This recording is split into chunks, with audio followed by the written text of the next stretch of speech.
ମୋ ପାଖରେ ଆଜି ଏକ ସୁନ୍ଦର ହାତ ଲେଖା ଆସି ପହଞ୍ଚିଛି। ଯିଏ ପଠାଇଛନ୍ତି ମୋର ଜଣେ ସାଙ୍ଗ, ଜଣେ ବନ୍ଧୁ, ଜଣେ ଭ୍ୟୁଅର୍ସ ଅତି ସୁନ୍ଦର ଭାବରେ ଲେଖିଛନ୍ତି ତାଙ୍କ ମନର ଏକ କାବ୍ୟ, ଏକ ଗଳ୍ପ, ଏକ ଚିନ୍ତାଧାରା, ଏକ ଫିଲିଙ୍ଗସ୍ ବହୁତ ସୁନ୍ଦର ଭାବରେ ପଠାଇଛନ୍ତି।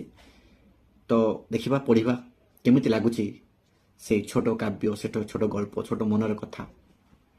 ଏମିତି ଲେଖିଛନ୍ତି କି, ଯଦି କେବେ ଇଚ୍ଛା ହୁଏ ପଚାରିବ ସାଗରକୁ ମୋ ପ୍ରେମର ଗଭୀରତା କେତେ, ଯଦି କେବେ ଇଚ୍ଛା ହୁଏ ପଚାରିବ ଆକାଶକୁ ମୋ ପ୍ରେମର ବ୍ୟାପ୍ତତା କେତେ, ଯଦି କେବେ ଇଚ୍ଛା ହୁଏ ପଚାରିବ ଫୁଲକୁ ମୋ ପ୍ରେମର ସୁଗନ୍ଧତା କେତେ, ଯଦି କେବେ ଇଚ୍ଛା ହୁଏ ପଚାରିବ ଈଶ୍ୱରଙ୍କୁ ଅବଶ୍ୟ ସେ ନଲୁଚେଇ କହିବେ।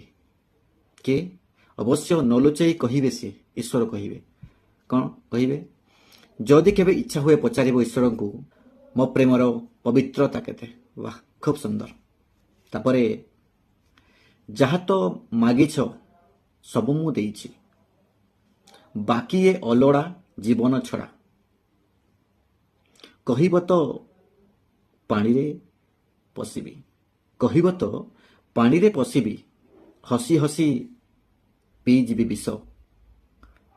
ତଥାପି ଭରସା ରଖ, ତଥାପି ଭରସା ରଖ, ମୋ ପଡ଼ା ପାଉଁଶରୁ ଜନ୍ମ ହେବ, ମୋ ପଡ଼ା ପାଉଁଶରୁ ଜନ୍ମ ନେବ ତୁମ ପାଦ ତଳେ ଅନାବନା ଘାସ।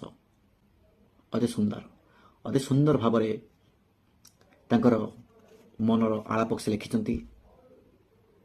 ବହୁତ ସୁନ୍ଦର, ଖୁବ୍ ସୁନ୍ଦର ଶବ୍ଦ। ଆପଣଙ୍କୁ ଯଦି ଭଲ ଲାଗୁଛି ତାହେଲେ କମେଣ୍ଟ ବକ୍ସରେ ନିହାତି ଜଣାଇବେ କେମିତି ଲାଗିଲା, ଆଉ ସେୟାର କରନ୍ତୁ ଅତି ସୁନ୍ଦର କାବ୍ୟକୁ। ଧନ୍ୟବାଦ।